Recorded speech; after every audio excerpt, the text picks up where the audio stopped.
Thanks so much. Developing right now this morning, the TPC chemical plant in Port Neches continues to burn after a series of explosions. This Thanksgiving, many families are now out of their homes because of those mandatory evacuations. That's right. The first explosion more than 24 hours ago, startling people from their beds.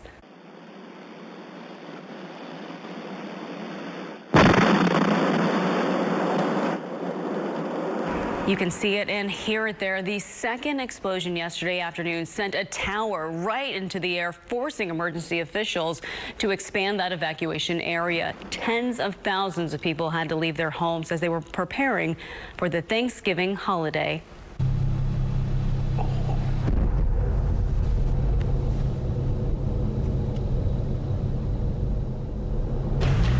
Channel 2's Vincent Crivelli is live just outside of that evacuation zone in Beaumont. Vince, have emergency officials released any new information?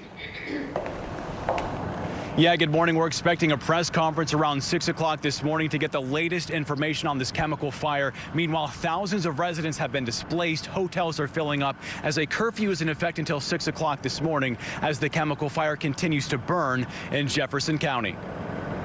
It sounded like a bomb going off. It shook the whole house. Bryce Pfeffer is still in shock about what he saw and felt early Wednesday morning. All the lights flickered. My top window busted. A plant explosion, smoke and chemicals billowing, busted windows. The one to the right of the door busted also.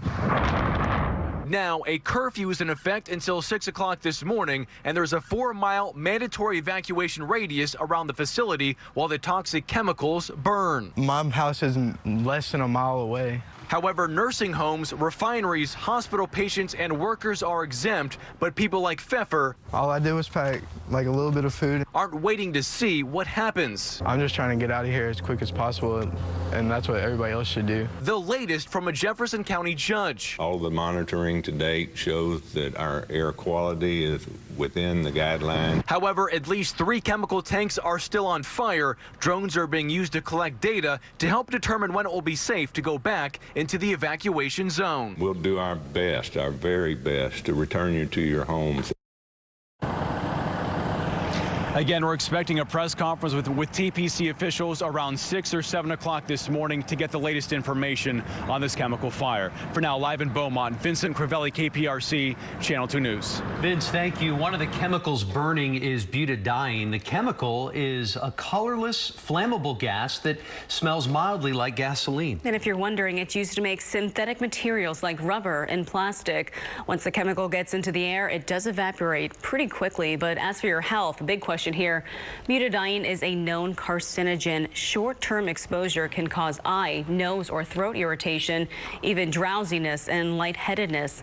The long-term exposure has been linked to heart disease, reproductive issues, and birth defects. And this chemical plant has exploded at least 4 times.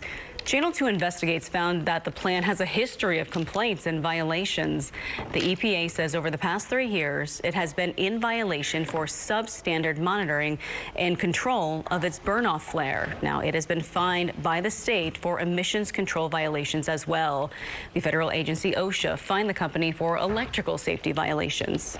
We have more video from neighbors who captured the explosions and updates from our crews on the ground. Just head to our website, click2houston.com.